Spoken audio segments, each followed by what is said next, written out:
To start today off, we're lucky enough to have Gemma Van Haideren, who is the Department of Social Services Chief Data Officer and Group Manager of the Data and Evaluation Group in the Social Security stream. In her current role, she is responsible for the department's centralised data strategy and evaluation functions. So today she's here to discuss the case study using data on how the government can improve supports and services for citizens with disabilities. So welcome, Gemma.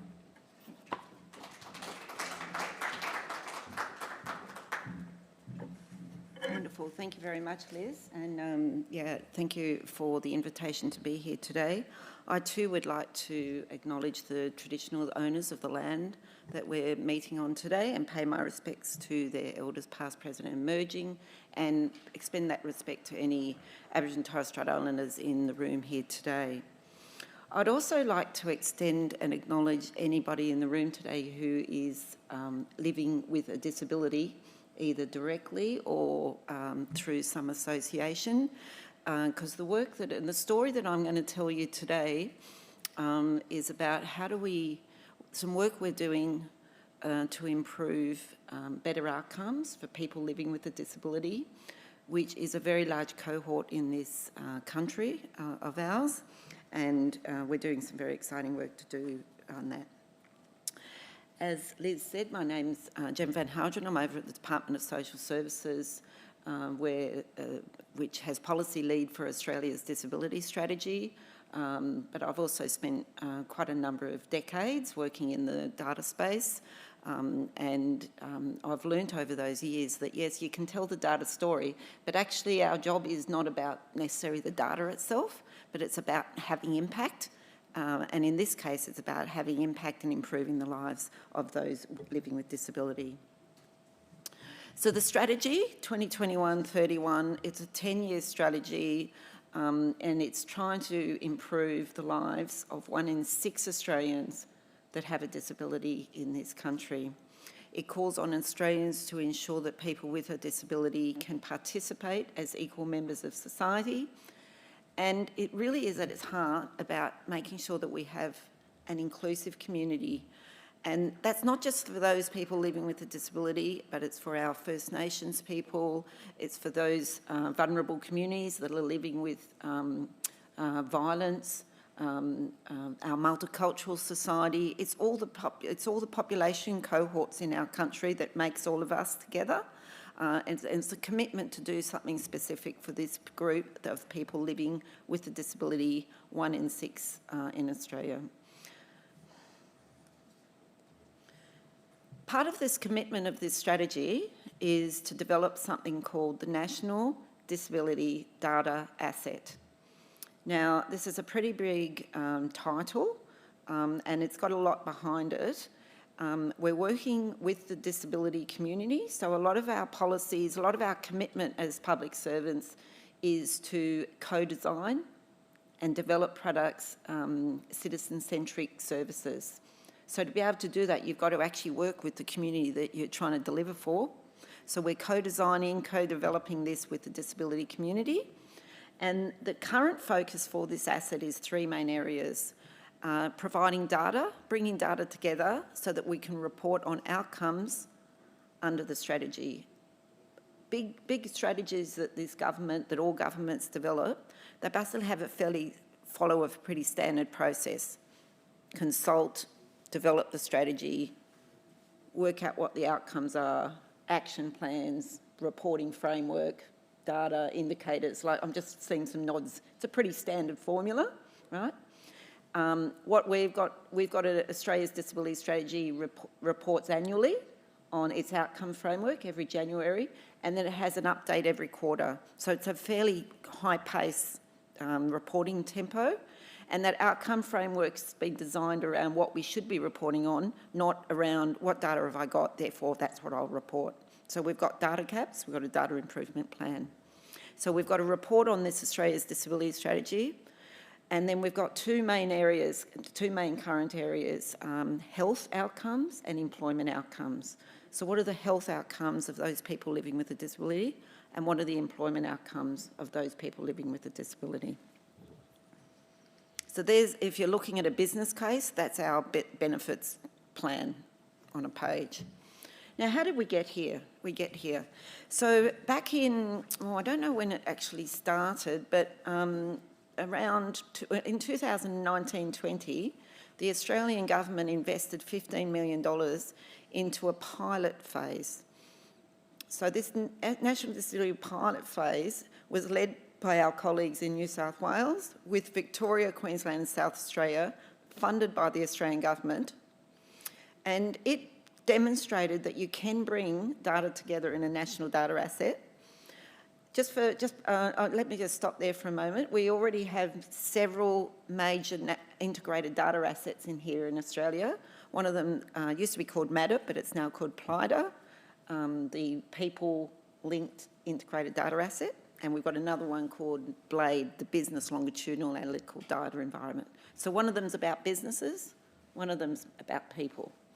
That PLIDA, or MADIP, I know it is MADIP, I led the work on MADIP when I was at the Bureau of Statistics, has got a vast reach of data, but it's primarily Commonwealth data. And as you know, in our country, a lot of social services are delivered by states and territories. So this National Disability Data Asset is Commonwealth and state and territory data. So it's national, it's an Australian product, whereas MADIP and PLIDA are more of a Commonwealth data asset. So the pilot was proved that we could do this. We could bring together Commonwealth and state territory data into a national disability data asset, and it could really inform on things like health and employment outcomes of people living with a disability. That pilot phase basically was a business case to say we should do this. And so there you'll see we made a commitment in January 22 to do the next phase of the National Disability Data Asset. And then there was a very large announcement in June 23. The Australian government agreed to invest $68.3 million in a National Disability Data Asset build, the establishment of it.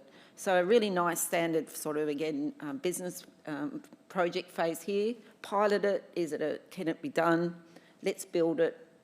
And we're now in the build phase. $68.3 million to build this. And we're currently, as you'll see on that next row across the top there, I'm standing here with a lot of issues because we're trying to do a release one in July this year, mid-2024. So as you can imagine, we're at the very pointy end of trying to corral 9 jurisdictions. So for any of you who work in common state issues, I'm trying to corral nine jurisdictions to share data on people living with a disability to improve their health and employment. It's going well, but not without a lot of conversations going on. What we're hoping to do is have that first release in mid this year and use it to report on the Australia's Disability Strategy in January 2025, which is the next major release. To be able to report in January next year, I need data by August, so this fits with that timing.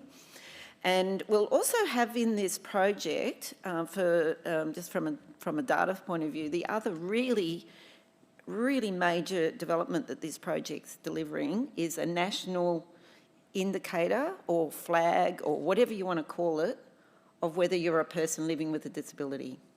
So not a flag that says you're on disability support pension, not a flag that says you're on the NDIS, but a flag that says you're someone living with disability. So in Australia, we already have, for instance, a flag of whether you're an Australian or not. We already have a flag of whether you're Indigenous or not. That comes from self-reporting on the population census. And I dare say I hope most of you use that flag. This project's also now delivering a nationally consistent way of flagging whether you're someone living with a disability. So this will be really then very valuable for all those stories that we need to tell about how many people are living with a disability, the proportion of them, those within your jurisdiction. You know, if you're in the education sector, you've currently got a different definition of whether you're in the employment sector and so on. So this product will also deliver this nationally consistent indicator or flag. The funding of $68.3 million is to 26-27. It was announced in the 23-24 budget, and it's being co-delivered by Department of Social Services in very collaborative partnership with the Australian Bureau of Statistics and the Australian Institute of Health and Welfare. This project, $68.3 million, you might say, gee, that's a lot of state conversations, but actually what this project's also delivering is underlying infrastructure called the Australian National Data Integration Infrastructure. Now, this infrastructure, let's just think of it, it's national, so it's Australia-wide, all states and territories and the Commonwealth, so 9 jurisdictions. It's data integration infrastructure.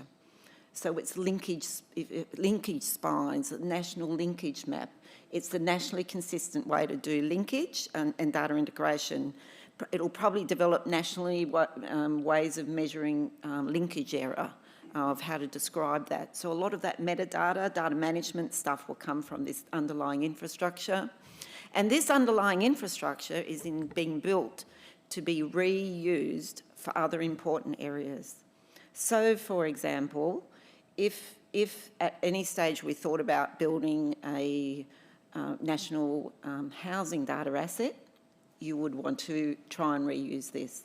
If we ever wanted to build a national child wellbeing data asset or a national criminal justice data asset, you'd want to be reusing this infrastructure. It is one of the first projects in this country that's using a new piece of legislation called the Data Availability and Transparency Act. That came into play in 2022. It's got an act, but it's also got a scheme.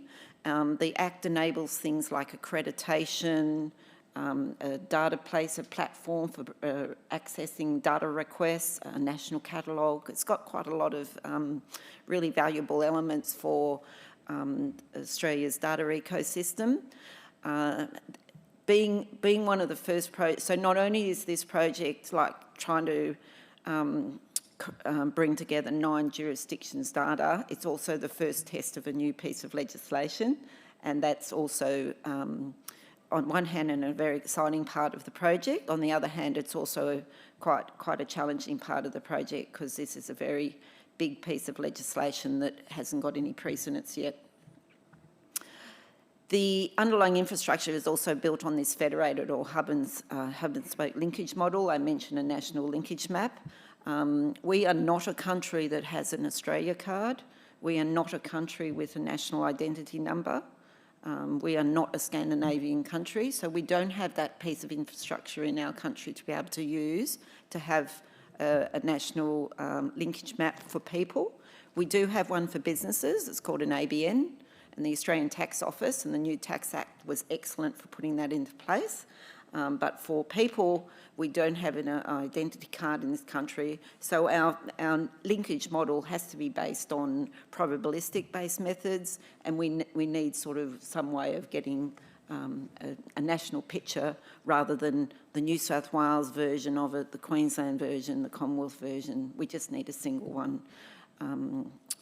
The story I tell here is at one stage in Australia I was responsible for tourism statistics, and if you've ever added up the number of people working in tourism, if you add up each of the 8 jurisdictions' numbers of how many people they think they work in tourism, there's probably more people than are employed in the whole country. It's probably even more people in Australia than the number. So this importance of national consistency comes up in this spine as well. Now, what's going to be in it?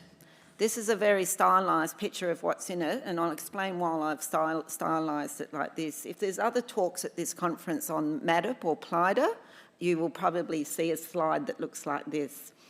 So PLIDA and this data asset is covering the following domains of data: families and households, disability data. Obviously, it's a national disability data asset, so I need data on some disability data, health and aged care data, education data, income and taxation data, social support data, housing and homelessness data, and justice data.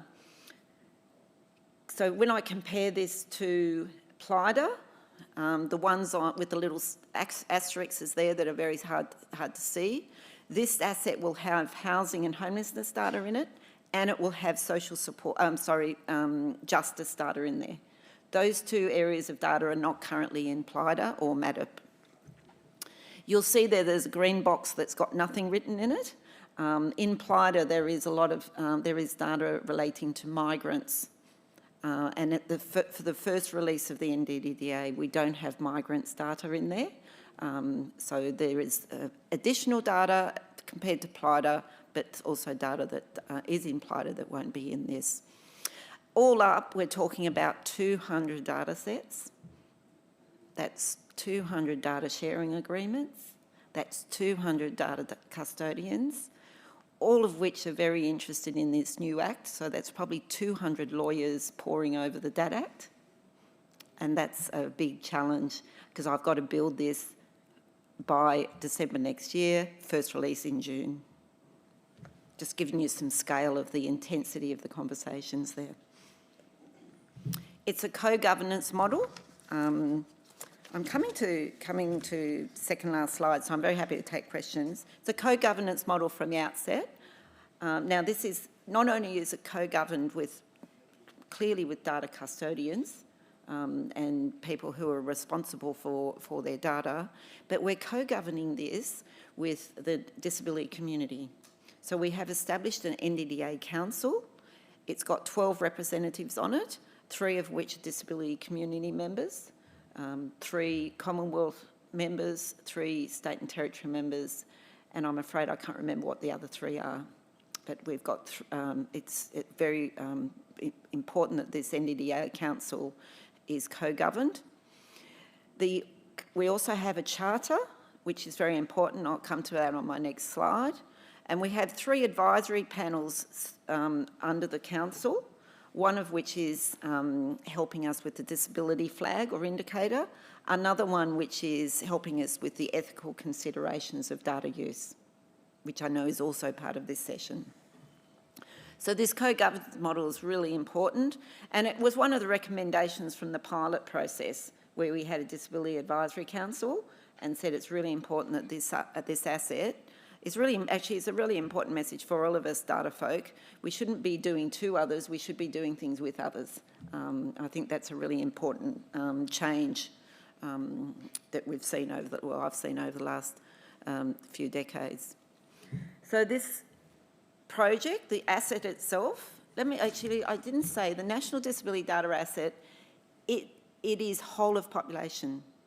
So it's not just those living with a disability, it's all 25 million or whatever Australians with a flag on there whether you're living with disability or not. It will also have a flag on there whether you're Indigenous or not. You know, in time we should put that flag on whether you're a migrant or not. So for all of you that need to do this analysis by different population cohorts, this data asset will have it for you. Right? We're designing it with the community, and that's what the charter is, like making sure that we actually do design it with the community with us along the way.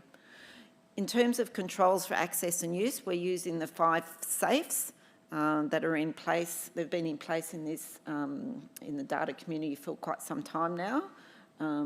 These were developed by the UK, picked up by the Australian Bureau of Statistics over the last 10 years. We're using that for this project. Are they safe people? Is it a safe project? Is it safe settings, safe data, safe outputs? For instance, what do you mean by safe settings? Those are things like cyber security, privacy, you know, those sort of, have you got controls over your IT? One of those settings, for instance, is our legislation doesn't apply beyond our borders. So one of the safe settings is you've got to be within the remit of the Australian legal jurisdiction, i.e. you can't be sitting over in University of Chicago, because if you do something wrong and you're in the University of Chicago, in Chicago, then the Australian law doesn't apply. So it's not a very safe setting. Safe outputs is like has it been not only de-identified, but the secrecy laws applied, not able to enable identification, things like that. And then in terms of data quality, we've really got to make sure that we've got really good quality gates in here. We're putting data together here to improve the lives of those people living with disability. We need to make sure the data's trusted and that the data that's coming out, it's accurate, it's accessible, it's interpretable, it's coherent, it's like it's national picture, it's consistent over time, all of those pretty standard quality gates that I'm sure you're all aware of, that we've applied some standards and that we give also a quality statement to it. Now, as you can imagine, the first release in June this year, we at this stage, I'm definitely calling a national disability data asset, but we will improve with time. As you all know, sometimes the first release of things, if the data's not up to a standard, we might have to say, sorry, I can't put that out now while we improve it. So we'll have all those levers available to us. This certainly release one in June this year and mid this year. I'm buying myself a bit of time by saying mid-24. I don't know if you've noticed that I've flipped between June, July and mid. That's on purpose because I don't really want to say mid's sort of the trimester in the middle between April and August, but I'm really hoping for June, July. It will help determine the scope and composition of the disability of people or the community living with disability. So the survey of disability, ageing and carers gives us that number of 1 in 6, but that's only run every 6 years. This asset should hopefully give us a much more up-to-date and more realistic picture of what is the population of people living in Australia with a disability. Its inaugural use, it's expected, I've already mentioned, to inform the 25 release of the outcomes framework. And we hope to, and we are planning, we definitely are planning to accept applications for research projects for people to apply to access this asset from mid this year. I'll just put in a plug though, because we are using the Data Availability and Transparency Act. It means you have to be an accredited user. So can you please, if you or any of your research network want to be accessing this data, could you please start applying for user accreditation with the Office of the National Data Commissioner? They have a service standard. I think I heard yesterday it was 20 days, 20 business days, but accreditation of user may take you more than 20 days because you need to provide quite a lot of evidence to support your application. So it might, I just don't want people to, I really want this project to be such a success that when people say, great, I'm going to apply for it and here's my research project, and that we then don't get, oh, you've got to wait 6 months to get accredited, right? It's a bit like ARC grants. I've now got to wait 6 months to get my ARC grant. And meanwhile, you only got 3 years for your research project and you spend 2 years getting your research grant application. So I'm really, please do, if you are interested, get those applications in soon. So I've really whizzed through that and I'm very happy to take questions on this. As you can see, I'm very excited about this, very excited from a data point of view, but actually I'm really excited these days about bringing the data stories about really vulnerable communities and population groups in our country. Not just all Australians, but those living with disability, First Nations people, migrants, those people living with violence in their family situation and so on. So I'm hoping this will be the start of assets for other vulnerable groups in our community. Thanks very much, Kate. My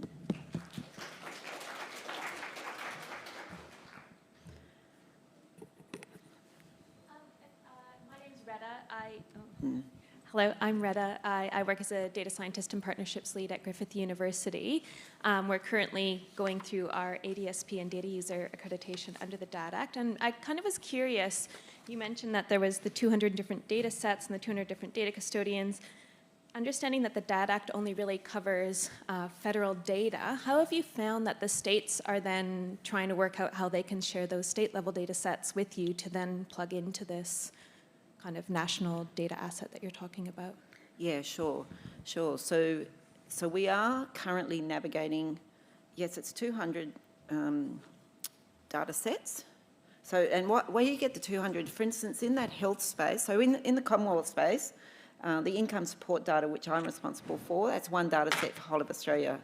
When I get to things like emergency care, emergency access to emergency departments, there's 8 custodians, one for each jurisdiction. So some of the data sets is one data set, but 8 owners, right? So we're using a myriad of data sharing processes to get to release 1, where the DAT Act is one of them. We've also got several clauses in our own legislation that enables sharing. We also have lots of existing processes like public interest certificates, letters of exchange. So we are using quite a myriad of, it would be a very messy visual if I was to tell you how we're doing this. But every data set that's been shared in this is only being shared if it's lawful to do so. But we're just using lots of different legislation to be able to do that.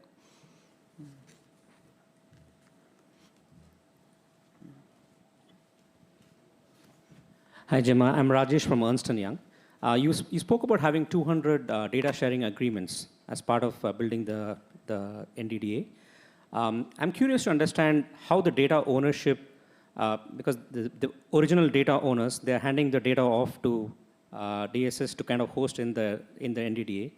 What kind of safeguards have they requested, just to give us a flavor in terms of how the data will be used, and especially if you're going to release the data for research purposes? Yeah. So are there any controls that are being put in as part of ensuring that data is used for what it is purposed for? Yeah, absolutely, absolutely. So all of our existing data sharing agreements that we already use for putting data into PLIDA, for instance, all have a vast array of conditions that they're used for. One of the really key conditions is that the data cannot be shared for compliance or regulatory purposes, right? It's a pretty clear statement that's made in most data sharing agreements. It can't be used for compliance. It's got to be able to be shared lawfully. So you'll find most legislation, say for instance my legislation, the Social Security and Related Information Act, has a data, how data can be shared. The Australian Tax Act, if there's anybody in the audience from the Australian Tax Office, there's about 4 pages of institutions that the tax data can be shared with. So it's got to be authorised by law. What law? I really don't mind. It's just got to be authorised by law. Then it's also got Privacy Act considerations, not just the federal one, but all of the state territory as well. Some of the other conditions that are in there, go to that slide I just put up a moment ago. Those conditions of it, if I am providing it, it's got to be safe user, safe person, safe setting, safe data, safe output. So those conditions are in there. That's just a few examples of what they would be. And then for this National Disability Data Asset, that National Disability Data Council has oversight of use as well. So the project's also got to be approved or through that council as well. In fact, there is so many conditions on the use here. I think we have put a lot of safeguards in place. Hi. Just wanted to ask you, for Housing Australia, Yeah. previously Parliamentary Library, I bet you would. Yes, that's right. Yeah. So I'm looking at using PLIDA at the moment, and there's lots of state territory data sets which would be really useful if they were in PLIDA. Why do we need it? Why is there a National Disability Data Asset? Why isn't everything just put into PLIDA and then we can all use it? So I don't have to, because at the moment, like if I want to get NAP plan data, for example, I have to go myself. Yeah. I have to go to each state and territory and say, well, can I get your NAP plan data? Yeah. Like, Oh, yeah. So just for those of you, the question here is, why have I got PLIDA and NDDA? Why don't we just have one? So this is an active conversation underway at the moment. I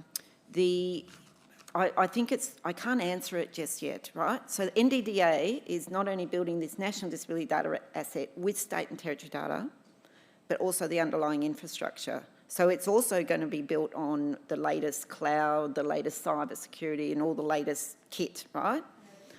When did we started MADAP around 2015, okay? So I think there will come a time where that question will then be answered. It's just too early to answer that one at this stage. But you'll see NDDA is a partnership between DSS, ABS and HW.